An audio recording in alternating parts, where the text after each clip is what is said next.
اعوذ باللہ من الشیطان الرجیم بسم اللہ الرحمن الرحیم یا ایہا الذین آمنوا اطیعوا اللہ واطیعوا الرسول وأولی الامر منکم فإن تنازعتم فی شیء فردوه الی اللہ والرسول ان کنتم تؤمنون باللہ والیوم الآخر ذالک خیر واحسن تاویلا۔ سورہ نساء آیت نمبر 59۔ ترجمہ: اے وہ لوگو جو ایمان لائے ہو، اللہ کی اطاعت کرو اور رسول صلی اللہ علیہ وآلہ وسلم کی اطاعت کرو اور ان کی اطاعت کرو جو تم میں صاحبان امر ہوں۔ پس اگر تم میں کسی بات پر آپس میں تنازع ہو جائے تو اسے اللہ اور رسول صلی اللہ علیہ وآلہ وسلم کی طرف لوٹا دو۔ اگر تم واقعی اللہ اور آخرت کے دن پر ایمان و یقین رکھتے ہو، یہی بہترین تاویل، عمدہ طریقہ کار ہے۔ آیت میں اولی الامر سے مراد ائمہ اہل بیت علیہ السلام ہیں۔ اس آیت میں اولی الامر کی اطاعت کو فرض قرار دیا گیا ہے، اور قاضی بیضاوی نے اپنی تفسیر میں اولی الامر سے مراد بادشاہان وقت لیا ہے۔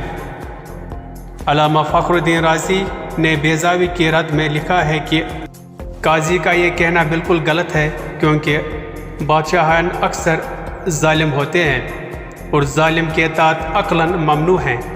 اگر یہی مان لیا جائے تو فیصلہ عقل اور فیصلہ قرآن میں تصادم و تضاد ہوگا جو باطل ہیں۔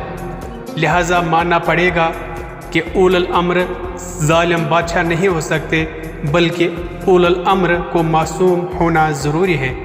تفسیر کبیر بحوالہ روح القرآن۔ جناب رسول خدا صلی اللہ علیہ وآلہ وسلم نے ارشاد فرمایا: میں صلی اللہ علیہ وآلہ وسلم اور علی علیہ السلام اور فاطمہ سلام اللہ تعالیٰ علیہا اور حسن علیہ السلام و حسین علیہ السلام اور حسین علیہ السلام کی اولاد میں سے 9 امام معصوم اور مطہر ہیں۔ کتاب مناقب میں حسن بن صالح سے روایت ہے، انہوں نے حضرت امام جعفر صادق علیہ السلام کے حوالہ سے بیان کیا کہ اولی الامر سے ائمہ آل محمد صلی اللہ علیہ وآلہ وسلم ہیں۔ کان علی واللہ منہم، خدا کی قسم ان میں علی علیہ السلام بھی ہیں۔